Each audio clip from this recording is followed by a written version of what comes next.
एक समय की बात है, एक राज्य में एक प्रतापी राजा राज करता था।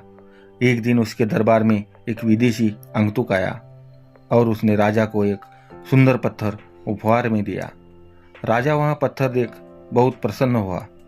उसने उस पत्थर से भगवान विष्णु की प्रतिमा का निर्माण कर उसे राज्य की मंदिर में स्थापित करने का निर्णय लिया और प्रतिमा निर्माण का कार्य राज्य की महामंत्री को सौंप दिया। महामंत्री गांव के सर्वश्रेष्ठ मूर्तिकार के पास गया और उसे वहां पत्थर देते हुए बोला, महाराज मंदिर में भगवान विष्णु की प्रतिमा स्थापित करना चाहते हैं। 7 दिवस के भीतर इस पत्थर से भगवान विष्णु की प्रतिमा तैयार कर राजमहल पहुंचा देना। इसके लिए तुम्हें 50 स्वर्ण मुद्राएं दी जाएगी। 50 स्वर्ण मुद्राओं की बात सुनकर मूर्तिकार खुश हो गया और महामंत्री के जाने के उपरांत प्रतिमा का निर्माण कार्य प्रारंभ करने के उद्देश्य से अपने औजार निकाल लिए। अपने औजारों में से उसने एक हथौड़ा लिया और पत्थर तोड़ने के लिए उस पर हथौड़ा से वार करने लगा, किंतु पत्थर जस का तस रहा। 50 बार प्रयास करने के उपरांत मूर्तिकार ने अंतिम बार प्रयास करने के उद्देश्य से हथौड़ा उठाया, किंतु यह सोचकर हथौड़े पर प्रहार करने के पूर्व ही उसने हाथ खींच लिया कि जब 50 बार वार करने से पत्थर नहीं टूटा तो अब क्या टूटेगा।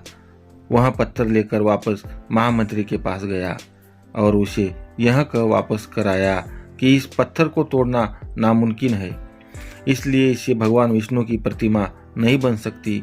महामंत्री को राजा का आदेश हर स्थिति में पूर्ण करना था, इसलिए उसने भगवान विष्णु की प्रतिमा निर्मित करने का कार्य गांव के एक साधारण सी मूर्तिकार को सौंप दिया। पत्थर लेकर मूर्तिकार ने महामंत्री के सामने ही उस पत्थर पर हथौड़ा से प्रहार किया और वह पत्थर एक बार में ही टूट गया। पत्थर टूटने के बाद मूर्तिकार प्रतिमा बनाने में जुट गया। इधर महामंत्री सोचने लगा कि काश पहले मूर्तिकार ने एक अंतिम प्रयास और किया होता तो सफल हो गया होता और 50 स्वर्ण मुद्राओं का हकदार बनता। मित्रों, हम भी अपने जीवन में ऐसी परिस्थितियों से दो चार होते रहते हैं। कई बार किसी कार्य को करने की पूर्व या किसी समस्या के सामने आने पर उसका निराकरण करने की पूर्व ही हमारा आत्मविश्वास डगमगा जाता है और हम प्रयास किए बिना ही हार मान लेते हैं। कई बार हम 1-2 प्रयास में सफलता मिलने पर आगे प्रयास करना छोड़ देते हैं, जबकि हो सकता है कि कुछ प्रयास और करने पर कार्य पूर्ण हो जाता या समस्या का समाधान हो जाता। यदि जीवन में सफलता प्राप्त करनी है तो बार बार असफल होने पर भी तब तक प्रयास करना नहीं छोड़ना चाहिए जब तक सफलता नहीं मिल जाती।